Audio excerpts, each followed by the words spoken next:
Hello বন্ধুরা, আজ আমি তোমাদের সাথে শেয়ার করব চিকেন রেজালা রেসিপি। চিকেনটাকে ধুয়ে জল ঝরিয়ে নিলাম।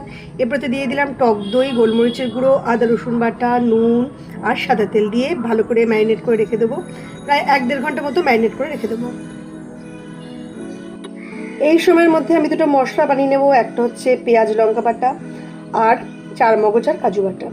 এরপর 1-1.5 ঘন্টা বাদে ফিরে আসবো। তেলের মধ্যে দিয়ে দেবো গোটা শুকনো লঙ্কা আর গোটা গরম মশলা, তারপর পেঁয়াজ আর আদা রসুন বাটা দিয়ে কষাতে থাকবো।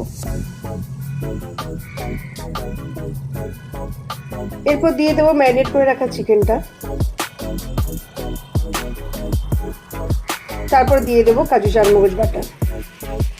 এবার ভালো করে কষাতে থাকবো আর কষাতে কষাতেই দিয়ে দেবো এর মধ্যে ধনে গুঁড়ো আর গোলমরিচের গুঁড়ো। এরপর বেশ কিছুক্ষণ কষিয়ে এটাকে সেদ্ধ করে দিয়ে দেবো। সেদ্ধ হওয়ার পর এটা দিয়ে রাখবো কেটে রাখা পেঁয়াজ আর একদম সবশেষে দিয়ে দেবো 2 ফোঁটা মিঠা আতর। আর এরপরই রেডি হয়ে গেল আমাদের চিকেন রেজালা। তো কেমন লাগলো ভিডিওটা অবশ্যই জানিও।